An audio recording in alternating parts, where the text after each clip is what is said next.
guys, welcome back to my channel. My name is Christian. If it's your first time seeing me, go ahead and like this video because I know you're gonna like it already.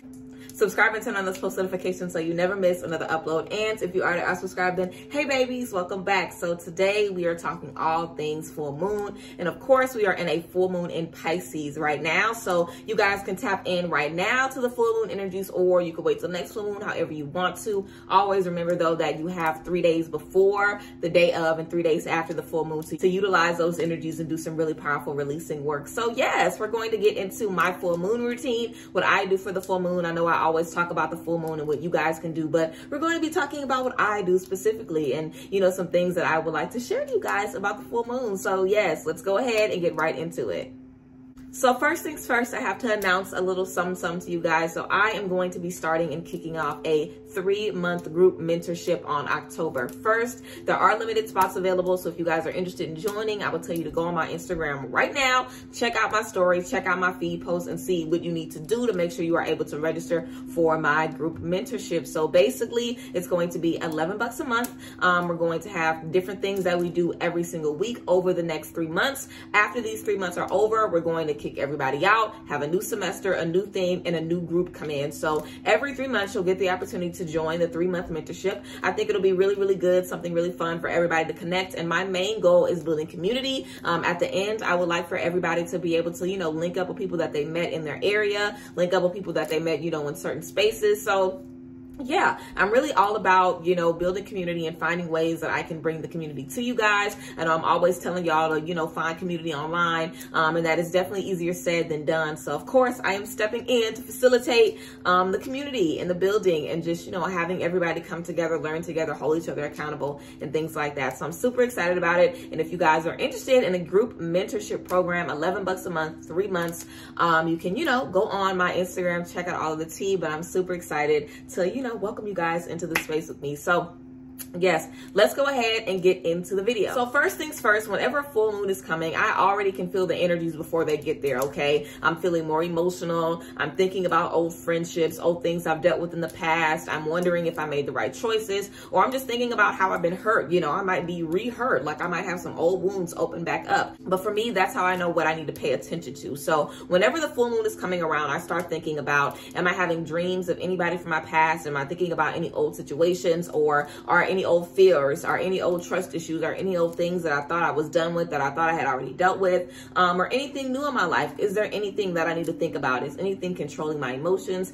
Is anything popping into my head right now that's causing me strife, that's causing me some difficulty? And if so, let me look into it. Let me see what it is, how I can move around it, and how I can, you know, align myself in a space where I'm able to release these energies. The full moon is definitely a more emotional time, but it's good because you're able to see what makes you tick. You're able to see what's affecting your energy, and that way you can release these things so you're no longer holding on to them. I, of course, always do a full moon bath on the night of the full moon. So I literally take a lot of time to think about what I want to focus on when I'm in that bath in those upcoming days. If there's anything I'm thinking about, again, an old friendship, an old L, if there's certain things that I'm dealing with now in the present moment that are weighing heavily on my energy, I'm thinking about these things and focusing on these things and thinking to myself, okay, maybe I need to do another releasing ritual on this person. Okay, maybe I need to write down what's causing me stress. Maybe I need to write down what my doubts are right now in life. Maybe I need to write down what's holding me back in certain areas. So I try to plan out before the day of the full moon what I want to get into, what's coming up for me. So I would definitely say full moon energy work starts a week probably before the day of the full moon. You could start having vivid dreams, start getting some downloads, start pinpointing things that you need to work on and deal with. We also have a Mercury Retrograde coming up on the 27th. Make sure that you guys check out my video about surviving Mercury Retrograde to get some tea on how you can make it through that confusing time. But yeah, I definitely feel like we're going to have a lot of things coming up in relationships, conversations, of course, emotions with this full moon in Pisces. We know Pisces is a water sign, so a lot of emotional information is going to be coming up right now. So think about those things that you've been experiencing in the last couple of days. How have those things been affecting you, and what has it been making you want to do? Has it been making you want to go back to a childhood memory? Has it been making you want to go back to something you thought you were done with? You know, allow yourself to go to those spaces in your mind so you can deal with it. I feel like releasing is such a big part of our journey because there's always new things that we need to experience and new things that we need to learn and tap into. And we're not able to tap into those new things if we're letting these things from the past take our energy and take a hold of us. So it's all about releasing what no longer is serving us, releasing what we need to let go of so we can look forward into the bright new space, into the newness that we're walking into. So first things first, I observe my energy, my mood, how I'm feeling, certain things that are taking my energy, certain things that are making me feel a certain way. I acknowledge those things. I remember them. I might even jot them down so I know on the full moon, this is definitely what I need to touch on. So the day of the full moon, I try to keep myself in a pretty upbeat space. I try to make sure that I get myself together that day. I try to make sure I eat a little something before I go to work. I just try to keep, I just try to take care of my body in that space. I let the sun in. I start the morning with music. I start the morning with good vibrations. I also like to clean up a little bit during the full moon. So if there's things I need to get rid of, like old clothes, old stuff I don't wear anymore, even old hair products, like everything, I go all through my house, empty bottles of stuff I don't need, stuff I don't use, and I'm throwing that stuff out so I can make room for a lot of clean stuff, because I'm preparing for the releasing ritual and the cleansing that I'm going to do that night. So in the morning, I'm thinking, okay, what do I need to organize? What do I need to clean? What do I need to tap into? What do I need to prepare so I can get into the space at the right time and fully utilize these energies? So I try to think about things that I need to get out of my space and make sure that I am doing that. I also make sure that I take it easy throughout the day. I know everybody's feeling a little or more emotional. Everybody has a lot more on their mind. Everybody has things that are being revealed to them. So I definitely try to be, really kind to myself and also to the people that I am interacting with, because I understand people might say things or feel things that they might not understand, that they might not, have thought about. So I try to think about that and not take things too personally during a full moon, because I know people are seeing things and dealing with things in their own space, on their own time. So you don't know what kind of dream somebody had before they, connected with you. You don't know what kind of download somebody had before they touch base with you in a full moon period. So I definitely try to make sure I don't take things personally as well. And again, if I'm noticing I'm taking things personally, that's something else to write down, to get together, and to, be mindful of.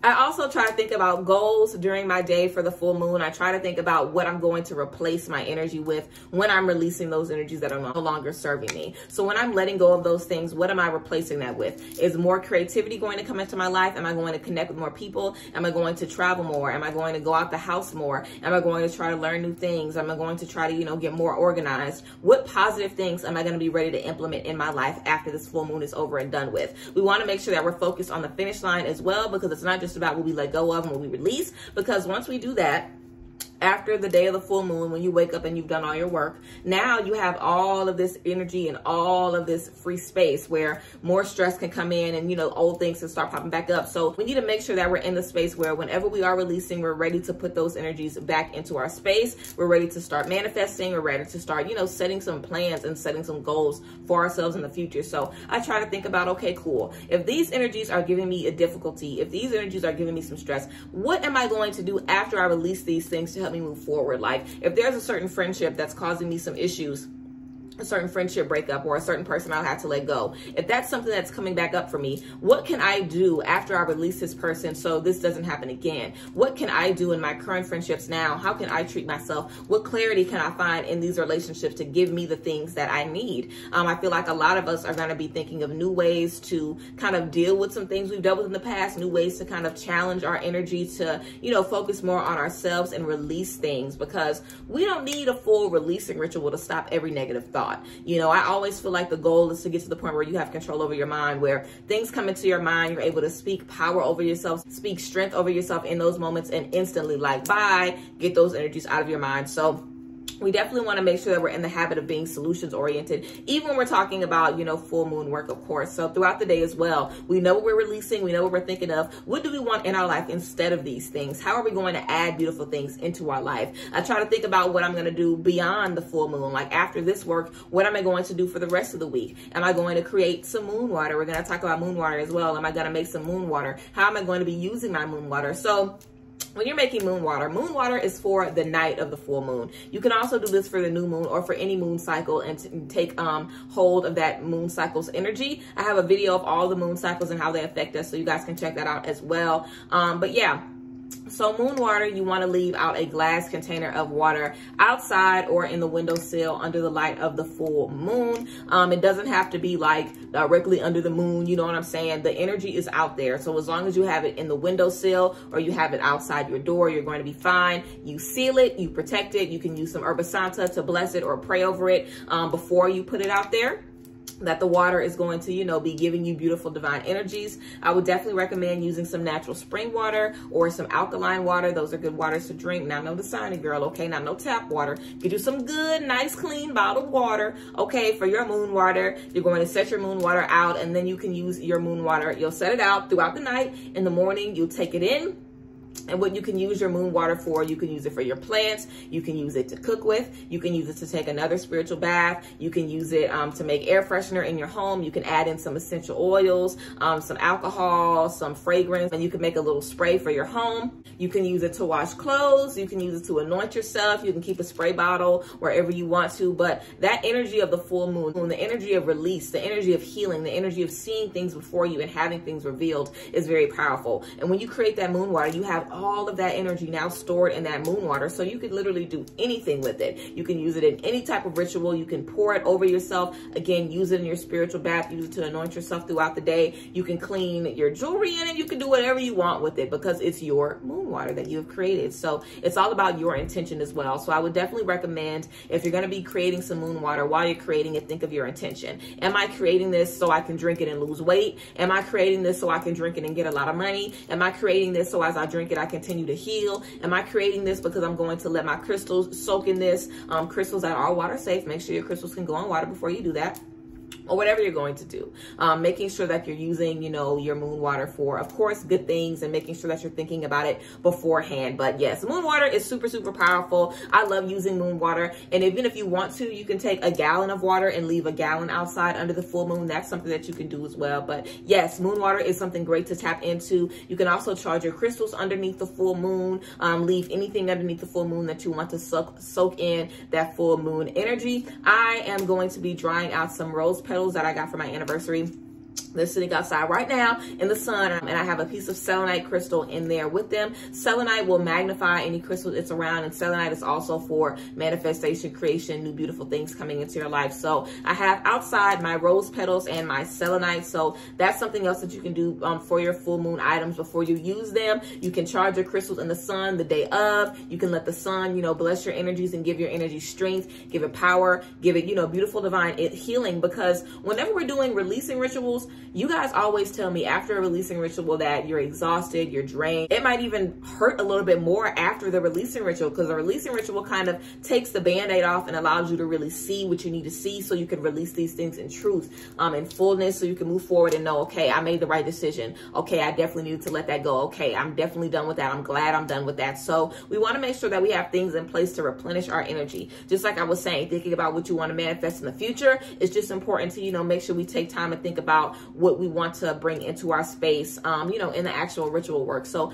leaving things outside in the sun during the day of the full moon is going to be good to use that night as well. I would say, of course, at night, the energies are the strongest, but literally you can use it whenever you want to. But of course, whenever the time of the full moon hits, sometimes it's at night, sometimes it's in the morning, but whenever that full moon is fully at its fullest, whatever minute that is, of course, around that time is going to be the strongest. But it's all about your intention, and you are very, very powerful. So you can use those energies whenever.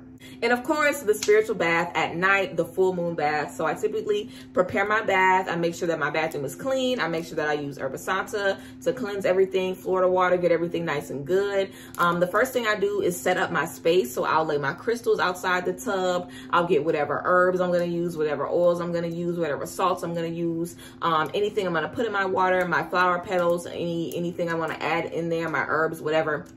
So I grab that, and then I also grab my candles. So I go ahead, and after I cleanse my space, I light my candles first, and I line my tub with the crystals that I'm going to use, and then I start running my warm water. As I'm running my water, I pour in some Florida water. I also add in some salts and whatever else I want to add in there, and then I get into my bath. And while I'm in my bath, I usually do some journaling. I usually write down what I'm going to burn for my releasing ritual. So I usually, you know, write something down that I'm going to burn afterwards, after I get out, so it it can be a letter to someone. It can be I am releasing, and we're writing those things down. But however we want to release, we can do that in that tub, and we can take some time to think, you know, like, dang, I'm really having to release this friendship. Dang, I'm really having to release this idea, this thought, this dream. Dang, I'm really having to let go of this stress, of this whatever that's holding me back. Just thinking about that thing and appreciating it for what it was. Like, dang, my relationship used to be something that was really uplifting me, or, oh, this person used to be someone that really helped me, or, oh, I really thought this is what I wanted at one point. We can always appreciate what something was for us, but after that, it's time that we release it in truth and light so we can move forward. So taking that time in that spiritual bath to do that. After that spiritual bath, of course, it is time to burn your letters. So you will go outdoors where it is nice and safe.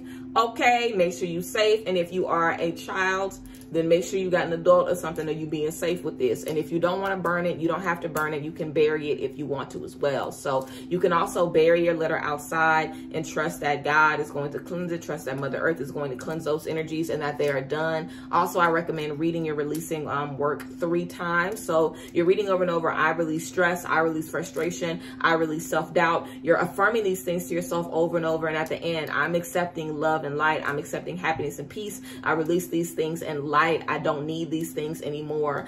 So we are affirming some really beautiful and powerful words over ourselves 3 times before we go ahead and bury it. And you can also, again, burn the paper as well. So yes, guys, that is basically a day of my full moon tea, how I kind of get ready for the full moon. Of course, it always starts beforehand. You want to make sure you're thinking about those messages you're hearing, you're picking up on those things so you can use them moving forward. But yes, I hope you guys enjoyed this video. Thank you guys for being here with me. As always, I love y'all. Check the description box for all the tea, anything you possibly missed, honey. But yes, I love you guys, and I will see you guys later.